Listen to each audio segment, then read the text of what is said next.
कहानी को पूरा समझने के लिए कहानी के पहले भाग को ज़रूर देखें। उसका लिंक मैं आपको डिस्क्रिप्शन बॉक्स में दे दूँगी और साथ में कमेंट बॉक्स में पिन भी कर दूँगी, तो आप वहाँ से भी जाकर देख सकते हैं। अगली सुबह आर्यमन जल्दी घर से निकल गया बिना रूहानी को कुछ बताए। उसी दिन देव प्रताप सिंह की कंपनी की मुख्य प्रॉपर्टी की नीलामी थी। वहाँ माहौल भारी था, कई खरीदार मौजूद थे, लेकिन आर्यमन ने घुसते ही सबको दिशा बदल दी। शांत सधे हुए कदमों से वो आगे बढ़ा और बोला, ये प्रॉपर्टी मैं ले रहा हूँ, लेकिन नीलामी के लिए नहीं। इसे मैं देव प्रताप सिंह के नाम पर वापस ट्रांसफ़र करवा रहा हूँ। उसके इस कदम से सब हैरान रह गए।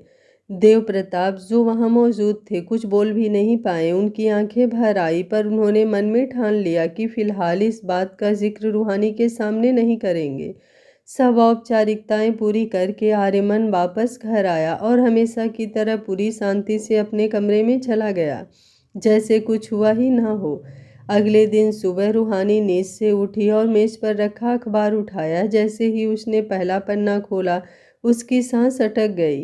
देव प्रताप सिंह की कंपनी पर संकट गहराया। मुख्य प्रॉपर्टी की नीलामी होने ही वाली थी, फिलहाल किसी निजी निवेशक द्वारा अधिग्रहण के बाद रद्द। रूहानी के हाथ कांप गए। उसने फौरन फ़ोन उठाया और आर्यमन को कॉल किया। फ़ोन उठते ही उसने घबराई आवाज़ में कहा, आर्यमन, मुझे अभी अपने मायके जाना है। पापा प्लीज़। आर्यमन ने बिना एक शब्द पूछे कहा, तैयार हो जाओ, मैं 10 मिनट में निकलता हूँ। कार में दोनों चुप थे। रूहानी बार बार अखबार की हेडलाइन देख रही थी। उसका दिल बेचैनी से डूब रहा था। जैसे ही कार सिंह हवेली के बाहर रुकी, रूहानी बिना रुके अंदर भागी। उसकी माँ उसे देखते ही रो पड़ी। बेटा, तुम्हारे पापा बहुत परेशान हैं। तभी देव प्रताप कमरे से बाहर आए। उनके चेहरे पर हफ्तों की थकान, चिंता और बोझ साफ दिख रहा था। रूहानी उन्हें देखते ही फूट फूट कर रो पड़ी। वो दौड़कर उनसे लिपट गई। पापा, ये सब क्या हो रहा है? आपने मुझे बताया क्यों नहीं? अखबार में पढ़ा, मुझसे क्यों छुपाया? देव प्रताप ने उसकी पीठ सहलाते हुए कहा, बेटी, मैं तुझे परेशान नहीं करना चाहता था। फ़ोन पर तुम्हारी आवाज़ सुनकर ही लगता था कि तुम अभी भी उस नए माहौल से जूझ रही हो। ऐसे में मैं अपनी मुसीबत तुझ पर नहीं डालना चाहता था। रूहानी सुबकते हुए बोली, लेकिन पापा, नीलामी, आपकी कंपनी, आपने अकेले सब कैसे सहा? देव प्रताप ने गहरी सांस लेकर कहा, अकेले नहीं सहा। कोई है जो नहीं चाहता कि मैं टूट जाऊं। कोई है जिसने नीलामी भी रुकवाई, और वो इंसान है तुम्हारा पति आर्यमन राठौर। रूहानी पल भर को चुप रह गई। उसकी सांस थम गई। उसने धीमे से पूछा, क्या आर्यमन? देव प्रताप ने सिर हिलाया। हाँ बेटी, वो आज सुबह नीलामी रुकवा कर आया है। उसने प्रॉपर्टी खरीद कर वापस मेरे नाम कर दी। बोला कि रूहानी के पापा हैं, इन्हें गिरने नहीं दूंगा। बाहर खिड़की के पास खड़ा आर्यमन दूर से ही परिवार को स्पेस देने के लिए चुपचाप खड़ा था। उसके चेहरे पर कोई गर्व नहीं था, कोई दिखावा नहीं, बस शांति। रूहानी ने अपने आंसू पोंछे। दिल में एक अजब सी हल्की गर्माहट उठी। पहली बार उसने आर्यमन को किसी कठोर ठंडे आदमी की तरह नहीं, बल्कि एक मजबूत सहारा, एक जिम्मेदार साथी की तरह देखा। वो धीरे से खिड़की के पास आई और उसे दूर खड़े देखा, चुप, शांत, बस उसके परिवार की इज्जत बचाए खड़ा। उसके दिल ने धीरे से कहा, शायद ये रिश्ता उतना बुरा नहीं है जितना उसने सोचा था। रूहानी अपने पिता के कंधे से हटकर पीछे मुड़ी तो उसकी आंखें अब भी नम थी, लेकिन अब इन आंसुओं में सिर्फ दुख नहीं था, उलझन भी थी, और सबसे ज़्यादा था मन का वो कंपन जो अभी थोड़ी देर पहले उसे पता चला था कि आर्यमन ने उसके पापा के लिए क्या किया। वो बाहर आकर रुकी तो देखा आर्यमन कुछ दूरी पर खड़ा था, बस खड़ा, उसकी तरफ देखते हुए, बिना कोई अपेक्षा, बिना कोई दबाव, बस चुपचाप, जैसे उससे इतना ही कहना हो कि मैं यही हूँ। रिहानी ने उसकी तरफ देखा, फिर नजरें झुका ली। पहली बार उसके दिल में एक अजीब सा खिंचाव महसूस हुआ, शायद इसलिए कि उसने कभी सोचा नहीं था जिससे वो इतनी नफरत करती है वही आदमी उसके पापा को गिरने नहीं देगा। कार तक दोनों साथ चले, लेकिन दोनों में से किसी के कदमों में आवाज़ नहीं थी, जैसे हवा भी ये महसूस कर रही थी कि कुछ बदल रहा है। कार का दरवाज़ा खुला। रूहानी ने धीरे से बैठने से पहले एक सेकंड के लिए उसकी तरफ देखा, बस एक पल। उस पल में बहुत कुछ था, धन्यवाद भी, नाराज़गी भी, और वो डर भी कि कहीं उसका दिल उसे धोखा ना दे दे। कार चल पड़ी। रास्ता लंबा नहीं था, लेकिन दोनों ने एक शब्द भी नहीं बोला। सिर्फ खामोशी थी, भारी, गहरी और किसी अनकहे दर्द जैसी। रूहानी ने खिड़की की तरफ देखा हुआ था, लेकिन बार बार उसकी नज़र अनायास आर्यमन पर चली जाती। वो हर बार उसके चेहरे से कुछ पढ़ने की कोशिश करती, मगर उसे सिर्फ वही मिलता जो हर बार मिलता था। शांति, ठहराव, एक गहरी परिपक्वता, जैसे उसे कोई फर्क ही नहीं पड़ता कि दुनिया क्या कहती है। वो बस अपना काम करता है। कुछ पल बाद रूहानी को लगा शायद उसे बात करनी चाहिए, शायद धन्यवाद कहना चाहिए, लेकिन उसके होठ खुलते ही बंद हो गए। शब्द गले में अटक गए। वो चाहती थी कि कोई उसे अंदर से झकझोर दे ताकि वो पूछ सके, तुमने ऐसा क्यों किया? मेरे लिए या मेरे पापा के लिए, या सिर्फ इसलिए कि तुम्हारी जिद थी मुझे पाने की? मगर उसने कुछ नहीं कहा। कार के अंदर सिर्फ हल्के से चल रहे एसी की आवाज़ थी और दोनों की धड़कनों की अलग अलग ताल। राठौर विला का मुख्य गेट खुलते ही माहौल थोड़ा बदल गया। बड़ी हवेली, बड़ी ड्राइववे, सामने खड़े दो गार्ड, दूर से आती हल्की रोशनी। लेकिन रूहानी ने इनमें से कुछ नहीं देखा। उसका दिल अब भी वहीं अटका था, अपने पापा की आंखों में दिखी कृतज्ञता के एहसास में, और आर्यमन की आंखों में दिखी निस्वार्थ ईमानदारी में। कार रुकी। ड्राइवर उतरकर दरवाज़ा खोलने ही को था कि आर्यमन ने इशारे से मना कर दिया और खुद दरवाज़ा खोला। रूहानी एक पल को चौंकी, जैसे उसे उम्मीद नहीं थी कि वो इतनी छोटी चीज़ भी खुद करेगा। वो कार से बाहर निकली, पर जैसे ही निकली उसका पैर फिसल गया। शायद ज़मीन थोड़ी ढलान पर थी, या शायद वो भावनाओं के बोझ से पहले ही हिल चुकी थी। वो गिर ही जाती कि उसी क्षण दो मजबूत बाहों ने उसे थाम लिया। उसकी कमर के आसपास आर्यमन की पकड़ कस गई। उसके हाथों की गर्माहट इतनी करीब थी कि रूहानी की सांस अटक गई। उसका चेहरा आर्यमन की छाती के बिल्कुल पास था, और वो जानती थी कि उसकी धड़कन अभी दुनिया की हर चीज़ से तेज धड़क रही है। कुछ पल दोनों ऐसे ही रुके रहे। हवा तक थम गई थी। रात की रोशनी में आर्यमन की आंखें और भी गहरी लग रही थी, शांत, लेकिन उसके भीतर कुछ जिंदा, कुछ ऐसा जो रूहानी को हिला रहा था। ध्यान से, उसने बेहद धीमे स्वर में कहा, इतने धीमे कि ये आवाज़ किसी और को सुनाई नहीं दे सकती थी। रूहानी ने झटके से खुद को पीछे किया, जैसे किसी बिजली के तार को छू लिया हो। उसकी सांसें तेज हो गई। उसके चेहरे पर गुस्सा तेजी से लौट आया, शायद इसलिए क्योंकि कुछ भीतर था जिसे वो स्वीकार नहीं करना चाहती थी। अगर तुम्हें लगता है कि मेरे पापा की डूबती कंपनी को बचाकर तुमने मेरे ऊपर कोई एहसान किया है, उसने कर्कश लेकिन कांपती आवाज़ में कहा, तो साफ सुन लो, मैं किसी एहसान के बोझ तले तुम्हें एक्सेप्ट नहीं करने वाली। आर्यमन शांत था। उसने एक पल भी पलटकर जवाब नहीं दिया। वो बस उसे देखता रहा, जैसे उसे पता हो कि उसके शब्द दर्द से नहीं, डर से निकल रहे हैं। रूहानी ने अपनी बात जारी रखी, तुम्हें लगता है तुमने मेरी फैमिली की मदद की तो मैं तुम्हारे सामने नतमस्तक हो जाऊंगी? तुम्हें लगेगा कि अब तो मैं तुम्हें स्वीकार कर लूंगी, प्यार करने लगूंगी? तो ये कभी नहीं होगा। सुन रहे हो ना, कभी नहीं। हर शब्द उसके दिल से निकला दर्द था। वो पीछे मुड़ी, लेकिन फिर पलटी और गुस्से में बोली, मैं तो शादी ही नहीं करना चाहती थी तुमसे, और ना ही किसी से, और अब भी मेरे दिल में तुम्हारे लिए कोई जगह नहीं है। मैं तुम्हें कभी कभी भी प्यार नहीं कर पाऊंगी। इस बार भी आर्यमन ने जल्दी में कुछ नहीं कहा। कभी कभी खामोशी भी इंसान की मजबूती दिखाती है। उसने एक लंबी सांस ली और बेहद शांत, बेहद सधे हुए स्वर में बोला, रूहानी, मैं तुमसे कुछ लेने नहीं आया हूँ, ना ही तुम्हारा प्यार और ना ही तुम्हारा एहसान और ना ही तुम्हारा कोई झुकाव। तुम जो महसूस करती हो वो तुम्हारा हक है, और मैं तुम्हें किसी भी चीज़ के लिए मजबूर नहीं करूँगा। रूहानी का सांस लेते समय सीना थोड़ा थोड़ा उठ रहा था, जैसे उसे खुद समझ नहीं आ रहा था कि ये आदमी इतना शांत कैसे रह सकता है। लेकिन एक बात समझो, आर्यमन ने नरमी से कहा, तुम्हारे पापा की मदद मैंने तुम्हें पाने के लिए नहीं की, मैंने इसलिए की क्योंकि वो तुम्हारे पिता हैं, और क्योंकि मुझे ये देखना अच्छा नहीं लगता कि तुम्हारे चेहरे पर दुख हो। उसकी आवाज़ धीमी थी, पर उसकी हर बात सीधे दिल को छू रही थी। और जहाँ तक इस शादी की बात है, उसने आगे कहा, तुम्हें जितना वक्त चाहिए ले लो, मैं कहीं नहीं जा रहा। तुम्हारी हर दूरी, हर नाराज़गी, हर गुस्सा मैं संभाल सकता हूँ। उसने एक कदम आगे बढ़ाकर कहा, लेकिन तुम्हें टूटने नहीं दूंगा। रूहानी का दिल एक पल के लिए रुक सा गया। उसके अंदर का गुस्सा, चोट, डर सब मिलकर कुछ ऐसा बना रहे थे जैसे वो खुद समझ नहीं पा रही थी। उसने नजरें चुरा ली। उसकी पलकों पर फिर से नमी आ गई थी। वो चाहती थी कि वो इस पल को महसूस ना करे, लेकिन दिल है वो अपनी चाल चलता है। आर्यमन ने बहुत धीरे स्वर में कहा, चलो अंदर, रात बहुत हो गई है। रूहानी ने कुछ नहीं कहा। वो बस उसके पीछे पीछे अंदर चली गई। पर एक बात तय थी, आज रात उसकी दुनिया फिर से बदली थी और इस बार बदलाव ने उसकी दीवारों में एक छोटी सी दरार डाल दी थी। इतनी छोटी कि सिर्फ वही देख सकता था जिसे उसका दिल सच में पढ़ना आता हो। और आर्यमन राठौर वो आदमी था। रात 8 बजे रात 8 बजे नौकर ने हल्के से दरवाजे पर नॉक किया। सर, मैडम, डिनर पर सब आपका इंतजार कर रहे हैं। रूहानी अपने ड्रेसिंग टेबल के सामने खड़ी थी। उसने शीशे में अपनी थकी हुई आंखों को देखा, आंखें जो आज बहुत कुछ सह चुकी थी।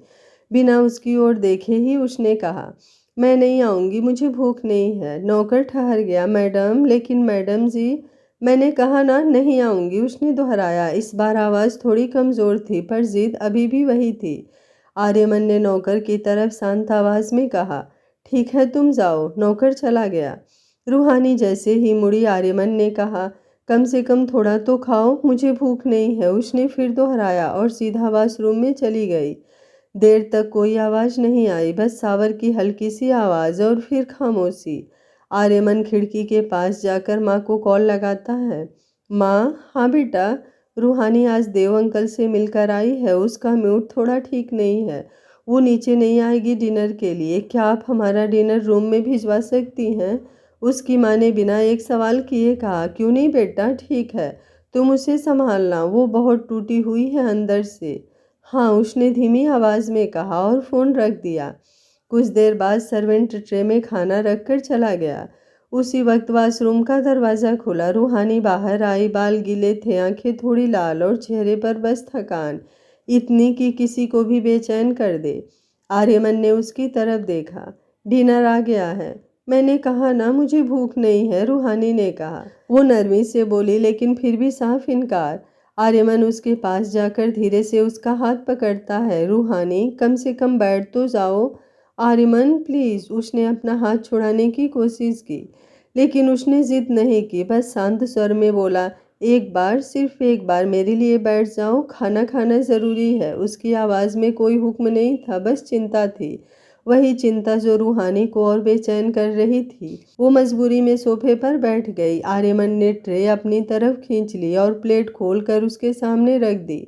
मैं नहीं खा रही, मुझे पता है, इसलिए मैं खिला रहा हूँ। वो उसके बिल्कुल पास बैठ गया। रूहानी तुरंत थोड़ी दूर होकर बोली, आर्यमन, तुम ऐसा क्यों कर रहे हो? मैं बच्ची नहीं हूँ। तुम बच्ची नहीं हो, लेकिन तुम थकी हुई हो और परेशान हो, और जब इंसान थका हुआ और परेशान होता है तो खुद का ख्याल भी नहीं रख पाता। वो चुप रही। आर्यमन ने एक बाइट तोड़ी और उसकी तरफ बढ़ाई। रूहानी ने आंखें ऊपर उठाकर तीखे स्वर में कहा, मैंने कहा ना, मुझे भूख नहीं है। ठीक है। उसने बाइट वापस प्लेट में नहीं रखी, बस उसकी आंखों में देखते हुए बोला, अगर तुम्हें गुस्सा आ रहा है तो ये गुस्सा मुझ पर निकालो, लेकिन खाना क्यों नहीं खा रही हो? ये किस बात की सज़ा है? रूहानी की पलकों पर हल्की नमी उभर आई। सज़ा? ये सज़ा नहीं है, बस मन नहीं है। और अगर मैं कहूँ कि मुझे तुम्हारे मन की हर बात समझनी है या अपने हिसाब से ठीक करनी है? आर्यमन ने गहरी सांस ली। तुम चाहो तो मुझे गलत समझ लो, पर पहले ये एक बाइट खा लो, वो फिर हाथ आगे बढ़ाता है। रूहानी की पलकों पर हल्की नमी उभर आई। सजा? ये सजा नहीं है, बस मन नहीं है। और अगर मैं कहूँ कि मुझे तुम्हारे मन की हर बात समझनी है? आर्यमन बोला। समझनी है या अपने हिसाब से ठीक करनी है? रूहानी बोली। आर्यमन ने एक गहरी सांस ली। तुम चाहो तो मुझे गलत समझ लो, पर पहले ये एक बाइट खा लो, वो फिर हाथ आगे बढ़ाता है। रूहानी झुठलाकर बोली, क्यों कर रही हो ऐसा? क्या साबित करना चाहते हो? कुछ भी नहीं, वो धीमे स्वर में बोला। बस ये नहीं देख सकता कि तुम पूरे दिन कुछ ना खाकर अपने शरीर को नुकसान पहुंचाओ। उसकी आंखें उसकी आंखों पर टिकी थी, एक अजीब सी नरमी थी उनमें। रूहानी नजरें हटा गई। मैंने कहा ना, मैं हार नहीं मानूंगा, उसने उसकी बात काटते हुए कहा, कम से कम आज नहीं। वो फिर बाइट उसकी ओर बढ़ाता है। तीसरी बार इनकार करते करते रूहानी की आवाज़ टूट गई। क्यों कर रहे हो आर्यमन, क्यों? सिर्फ तुम्हारा दिल ही टूटेगा। एक्सपेक्टेशन रखने से मुझसे तुम्हें कुछ भी नहीं मिलेगा, क्योंकि तुम मेरी पत्नी हो। वो चौंक कर उसकी ओर देखती है। उसने कोई भारी डायलॉग नहीं बोला, बस उसकी बात बीच में काटते हुए बहुत ही सादगी से कह दिया, और पत्नी भूखी रहे ये मैं नहीं देख सकता। रूहानी की पलकों पर आंसू तैरने लगे, लेकिन उसने उन्हें पोंछ लिया ताकि आर्यमन ना देख सके।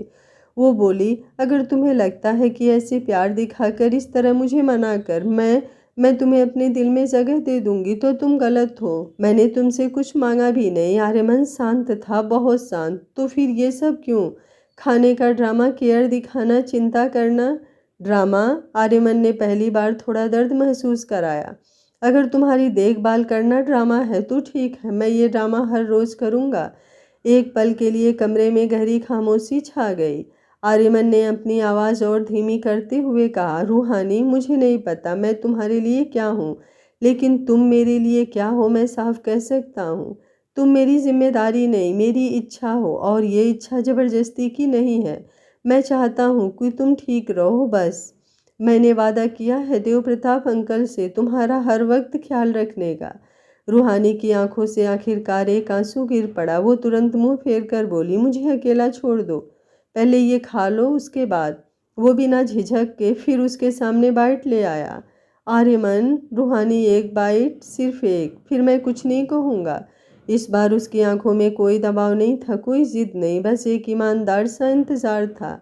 रूहानी बहुत देर तक उसे देखती रही। उसकी आंखें, उसका चेहरा, उसका धैर्य, सब उसे बेचैन कर रहा था। थोड़ी देर बाद उसने बहुत हल्के से अपना चेहरा उसकी तरफ किया और बिना कुछ बोले वो बाइट उसके हाथों से ले लिया। वो बाइट खाकर उसकी आंखें नम हो गई। आर्यमन ने धीरे से उसकी तरफ देखा, बिना मुस्कुराए, बस एक सवाल पूछा, बेहद टूटे हुए स्वर में, रूहानी, क्या मैं इतना बुरा हूँ कि तुम मुझ पर भरोसा भी नहीं कर सकती? उसकी ये लाइन सुनकर रूहानी का दिल जैसे एक पल को थम गया। मैंने कभी तुम्हें दुख देने की कोशिश नहीं की, मैं बस तुम्हें समझना चाहता हूँ।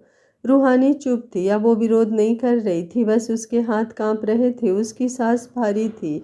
आर्यमन थोड़ा और पास आया, बहुत धीरे से, बहुत सावधानी से। अगर तुम मुझसे नफरत करना चाहती हो करो, लेकिन खुद को मत सजा दो। तुम जितनी चाहे मुझसे दूर रहो, पर खुद से दूर मत हो जाओ। रूहानी की आंखों से एक और आंसू गिरा और उसने उसे पोंछने की कोशिश भी नहीं की। कमरे में गहरी चुप्पी थी, लेकिन इस चुप्पी में एक बात साफ थी, आज पहली बार रूहानी ने आर्यमन की बातों को सुना और उससे भी ज़्यादा महसूस किया।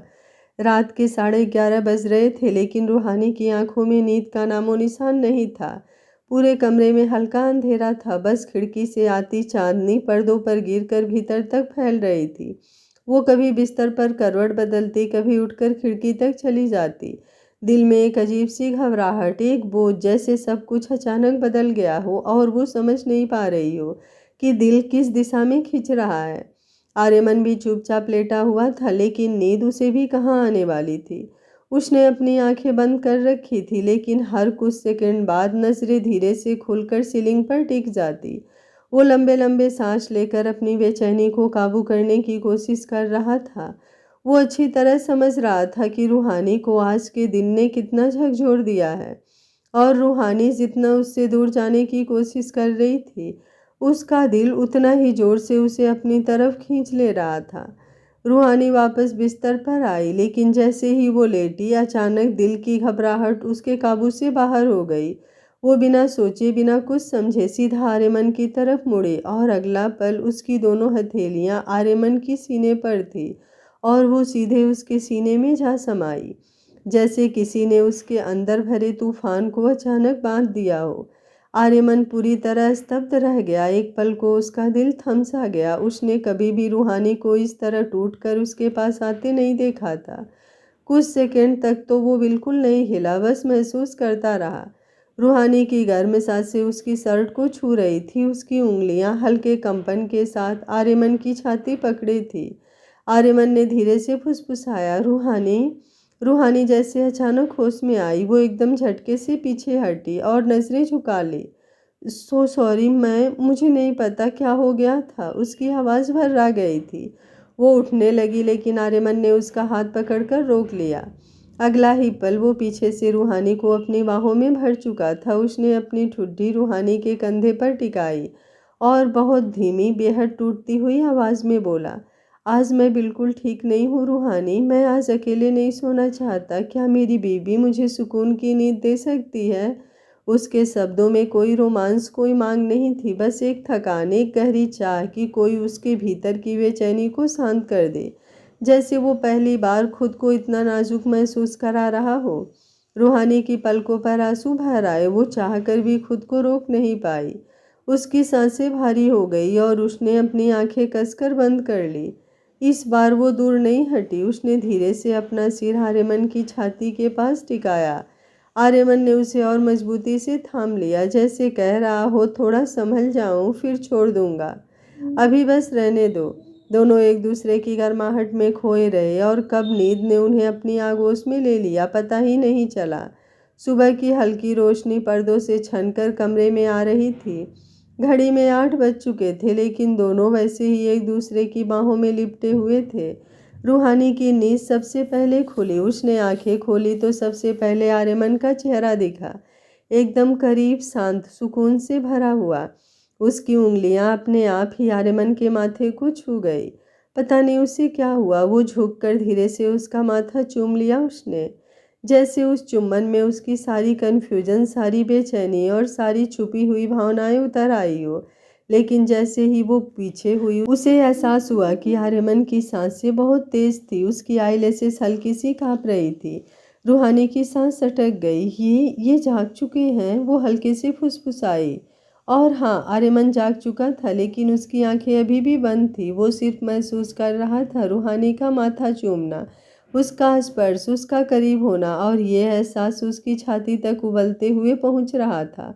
रूहानी कुछ सेकंड तक बस उसे देखती रही, फिर बहुत धीमी, बेहद कांपती आवाज़ में बोली, आर्यमन, मैं तुम पर भरोसा करना चाहती हूँ, सच में चाहती हूँ। उसके गले में रुधाव था, लेकिन अंदर से बहुत डर लगता है। कहीं तुम भी सबकी तरह बदल गए तो, कहीं मैं फिर से टूट गई तो। उसकी आवाज़ मुश्किल निकल रही थी। आर्यमन ने अब आंखें खोल दी, बहुत धीरे, जैसे हर शब्द को अपने दिल में सोख रहा था। उसने रूहानी की ठुड्डी हल्के से पकड़कर उसे अपनी तरफ घुमाया।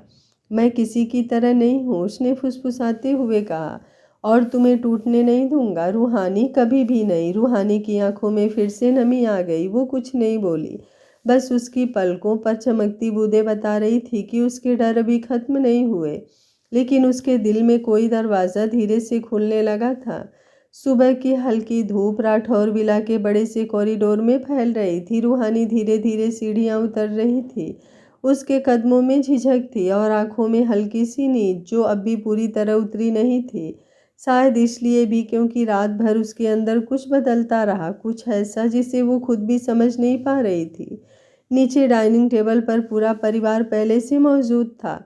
आर्यमन के पापा अखबार पढ़ रहे थे, उसकी माँ कुक्स को कुछ निर्देश दे रही थी, और कुर्सियों के पास हल्का सा शोर था, जैसे घर हर सुबह की तरह अपने पूरेपन में सांस ले रहा हो। तभी आर्यमन ने ऊपर देखा। उसकी नज़र जैसे ही रूहानी पर पड़ी, हल्की सी मुस्कान अपने आप उसके चेहरे पर आ गई। ये मुस्कान उतनी दिखने वाली नहीं थी जितना महसूस करने वाली थी। गुड मॉर्निंग, उसकी माँ ने गर्मजोशी से कहा। रूहानी ने नम्रता से सिर झुकाया।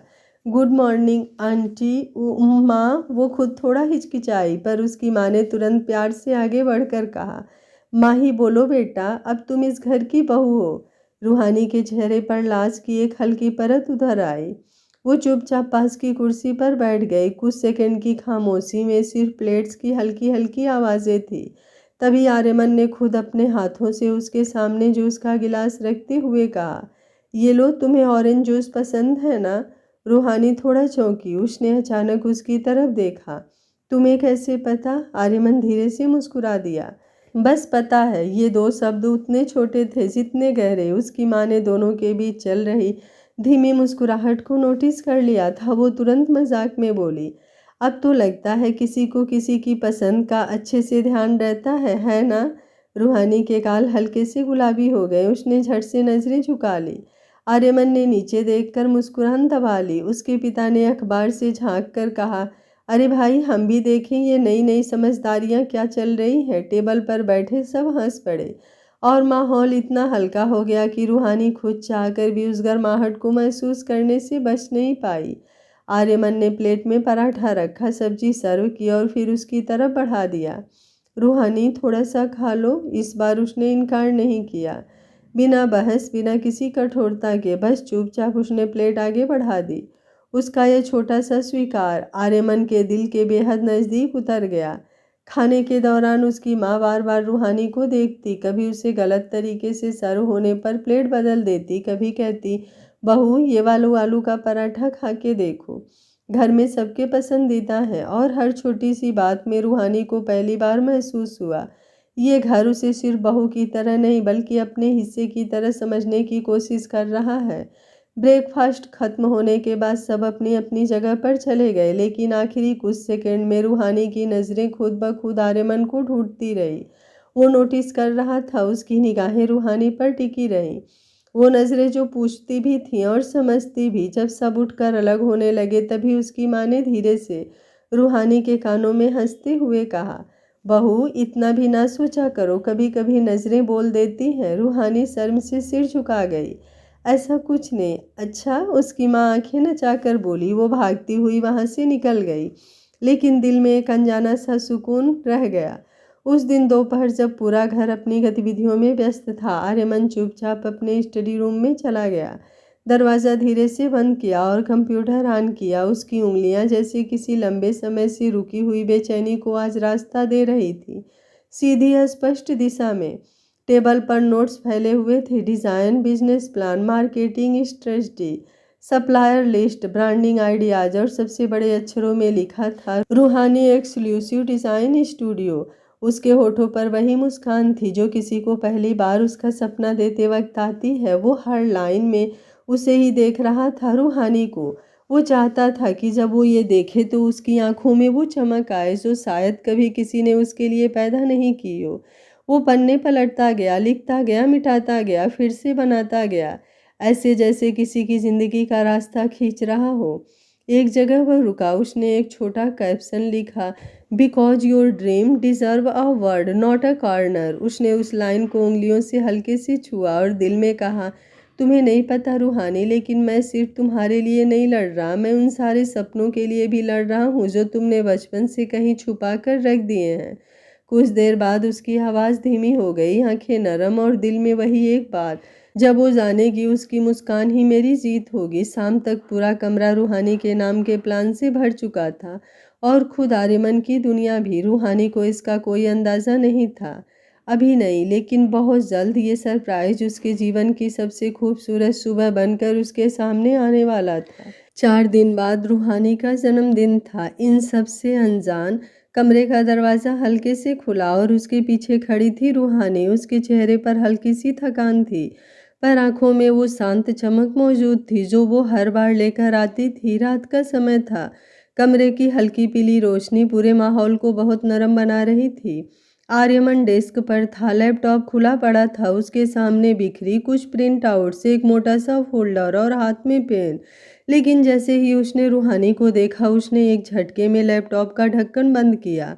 ठप, उसके हाथ अनजाने में थोड़ा कपकपा गए। दूसरे ही सेकंड उसने सारे पेपर समेटे, फोल्डर के अंदर डाले और अपनी अलमारी की दाई दराज खोल कर सब अंदर पटक दिए। फिर जल्दी से लॉक लगाकर खड़ा हो गया, मानो वो चोरी करते रंगे हाथ पकड़ा गया हो। रूहानी वहीं खड़ी बस उसे देखती रह गई।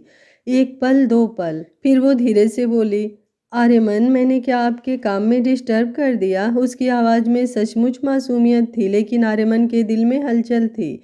नहीं नहीं, बिल्कुल नहीं, वो ज़बरदस्ती मुस्कुराया। मैं तो वैसे भी काम खत्म करके उठ ही रहा था। झूठ, एक प्यारा छोटा लेकिन ज़रूरी झूठ। रूहानी की भौहें हल्की सिमट गई।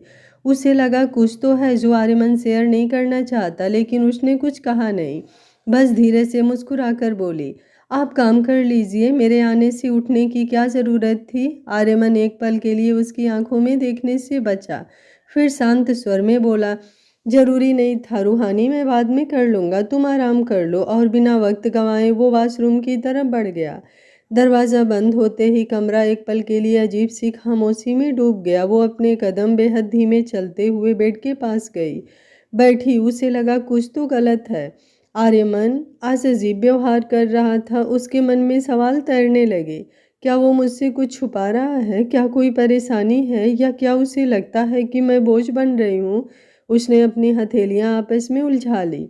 उसकी नज़र अनजाने में उस अलमारी की तरफ गई जहां आर्यमन ने फाइलें छुपाई थी। एक दर्द सी चुभ गई। उसने गहरी सांस ली और अपने अंदर की सारी उलझनें दबाकर मुस्कुरा दी। शायद, वो खुद से बोली, शायद अब यही मेरी जिंदगी है। धीरे से उसकी आवाज़ टूटती सी हुई। अब मुझे अपने सपनों को थोड़ा पीछे रखना होगा। इन लोगों ने मुझे इतना प्यार दिया है, इतने भरोसे से अपनाया है, तो मेरा भी फर्ज बनता है कि मैं खुद को इनके हिसाब से ढालूं। उसकी आंखों में हल्का सा पानी है, लेकिन वो उन आंसुओं को पल के झपका कर रोक लेती है। वो उठती है, वॉशरूम में चली जाती है। दरवाज़ा बंद। कुछ देर बाद बाथरूम का दरवाज़ा खुला। आर्यमन बाहर निकला। हेयर ड्रायर की हल्की आवाज़ अभी भी कानों में थी, लेकिन उसका ध्यान कहीं और था। वो बहुत साफ साफ जानता था कि उसके छुपाने से रूहानी को कुछ अजीब लगा होगा, लेकिन वो क्या करता? वो जो प्लान बना रहा था, वो सरप्राइज, वो जिम्मेदारी, वो सपना, वो सब रूहानी के लिए था। 4 दिन बाद रूहानी का जन्मदिन था और वो उसे सिर्फ एक गिफ्ट नहीं देना चाहता था।